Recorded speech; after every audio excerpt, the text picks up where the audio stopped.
Tuesday, October the 15th, 2013. Yes, this looks like it's really, you know, I kind of like it because the sun is not shining near us, but it looks like, you know, we can make like shadows. Hello, how you doing? Hello, hello, hello. Hello, little ghost, how you doing? I bet people think I'm an idiot. Anyway, you know what? We actually watched a great movie this weekend. You know, we actually watched a great family movie, Halloween movie, because you know it's actually this month is Halloween, and you know if you have any new viewers watching today, we're actually having a haunted house. So this is not what our studio originally looks like, and no, we have not. This is not what our Halloween show's gonna look like either. We have a haunted house, and it's gonna be going on all this week. So this is what it's going to be looking like all this week in our studio. So, anyway, I just wanted to point that out before I got on to anything else. But I watched a great movie this weekend with my family. I should have told you on yesterday's show, but I was not thinking of it until today. So on Tuesday, and I have to say we actually got this from YouTube, you know. And someone, you know how you can upload shows and all from YouTube, and I did not know you could actually upload movies from YouTube because I thought that was illegal, you know, to actually upload a movie on YouTube. And you know, of course, I have a video downloader on our internet, and we downloaded the movie, we watched it, and it's really clear. It looks like we recorded it from the TV, and and since we didn't, you know, buy the DVD, we got a DVD case for it, and we put in, you know, the little cover of the DVD, kind of act like it made it, you know, we actually got the DVD. And we watched the movie, we had popcorn, you know, Halloween candy, we watched The Dog Who Saved Halloween, and it's really such a great movie, funny movie for, you know, for the kids, and I have to say, that it was such a great movie. I mean, now, since I told you, you can go watch it on YouTube. You know, YouTube actually posted it on there, but it's like $2.99. But someone posted it up there, and YouTube must have evidently did not catch them. But I mean, now I'm running my mouth, so look. Anyway, I just wanted to let y'all know that was a good movie. Y'all should go buy it for Halloween. And I'm actually trying to get people to go buy Escapee, the film, for Halloween. Escapee, the movie that has Fate Ford in it, and Campion wrote it, and I think he directed it, if I'm not mistaken. I know he wrote that film, and it's really great, really like scary movie for Halloween. So you know, that's what I'm doing since I'm too old to go trick or treating. I am gonna watch Escapee the film on Halloween night because I mean it will evidently it will scare you. It will scare you. So if you don't know what it is, go to Amazon.com, buy it from there. Escapee the film, really good. Anyway, 10 people, you're not tipping enough. You know, you have to tip people, you know, at a restaurant, and it says 10 people, you might have not known that you're not tipping enough, and it says, number one, you know, people are not tipping the hairstylist assistants a lot. Number three, pool attendants and other hotel stuff, people are not tipping a lot.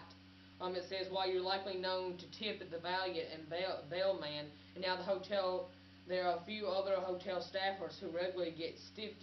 One is the pool attendant. Hoffman says that there's attendant just gives you a towel, no tip is needed. But if he does anything extra, like set up your umbrella or blow up an inflatable toys, you know, inflatable toys for kids, you should give him a tip. You should also tip staffers who bring items up to your room, the person adds. So, you know, and the tip amount in both cases is $1 to $3 is appropriate, says Huffman. So, I mean, people don't tip, you know, people that do stuff, you know, at the hotel, like if you go to the beach, you know, to lift up your umbrella. Which, you know, I mean, maybe people don't know that they should tip that person, but, you know, now you know. So go tip that person, people, if you're watching from the beach. Other people that aren't getting tipped a lot is housekeeping. You know, people don't tip the housekeeper. It says, while most people do known to tip hotel housekeeping, they often do it wrong, thus depriving the cleaning people of much needed cash. You should be tipping hotel housekeeping daily, not just upon your departure, because the staff who first cleaned your room might not be there on your last day and thus won't get that money, says Smith. The tip amount is, you know, $1 to $2 per day per person staying in your room, says Smith. So if you and your husband were staying in a hotel for 3 nights, you would tip around $10. So that's just some stuff you got from Yahoo that 10 people, well, some people you're not tipping enough, so now you know to tip them. Anyway, today is a Teen Tuesday story that's coming up next. Don't go away. Coming up next, we'll have a Teen Tuesday story. Don't go away on Noah Chat Live. But anyway, today is a great Teen Tuesday story, and take a look at it. Let's take a look.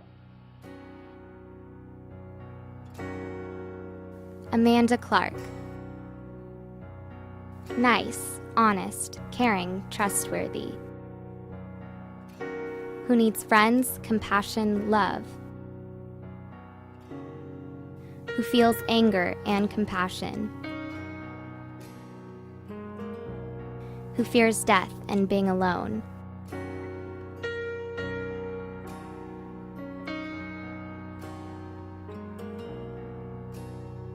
Who is concerned about my family and my future.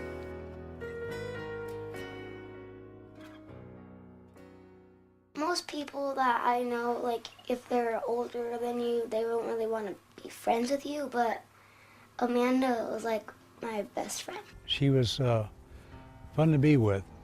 She had that certain smile that made everybody smile. You'd be in a bad mood and she'd just smile. And it would make you want to smile along with her. It was so bright, it lit up the room every time she walked in. If there could be one thing that I could change in my life, it would be the ability to see my family more than I do. I really enjoy spending time with my family and miss them. I want to see them and spend as much time with them as I can. I hate the thought of dying without my family knowing how I felt about them. March 31st, 2006. Amanda had spent the day in Manteca. It had rained all day, and I just had an odd feeling. Amanda staying in Manteca. She's like, no, Mom, I want to come home. So she headed home and took a different route that she normally did. And she was on her cell phone. Talking, trying to find out where she was going, where she was at. And she assumed, well, the person that told her on the phone assumed that it was a four-way stop, which it was not. It was just past 7 p.m. when I went through the stop sign. My car rolled 3 times, and the only part of the roof that wasn't caved in was the part over my head. I know I'm lucky to be alive. I thought this would be a wake-up call for her. And it was for a short period of time. She wouldn't talk on the phone. She was more cautious.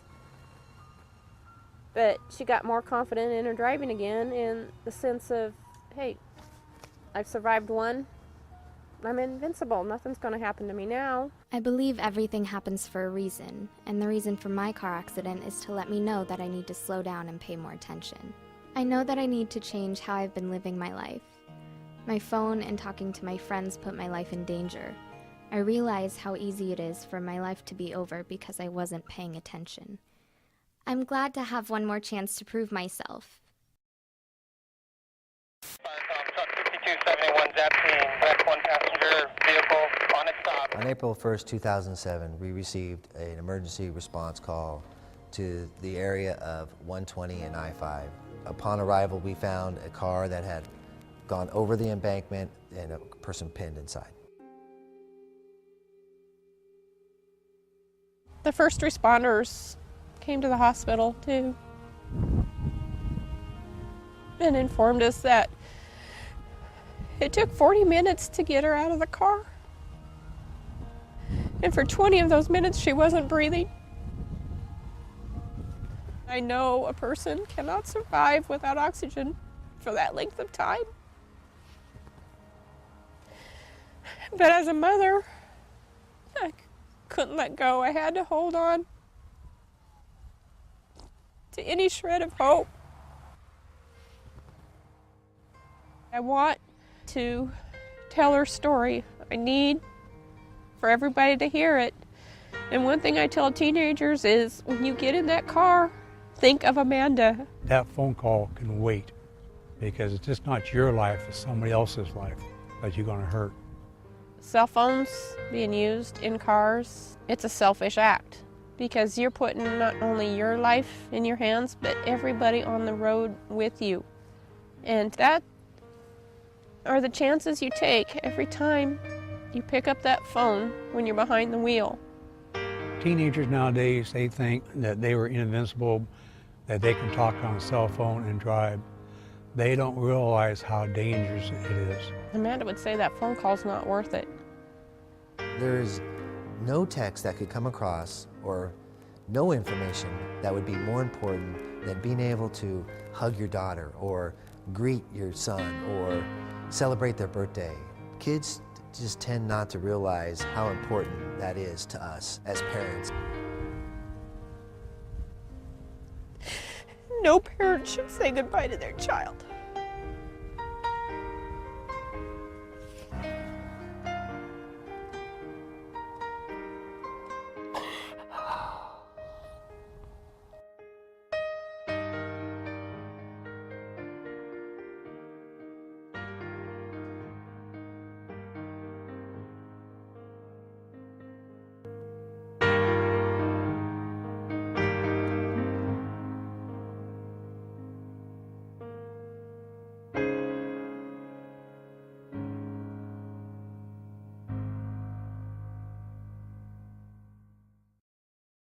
Oh, hello everyone, welcome back to our show.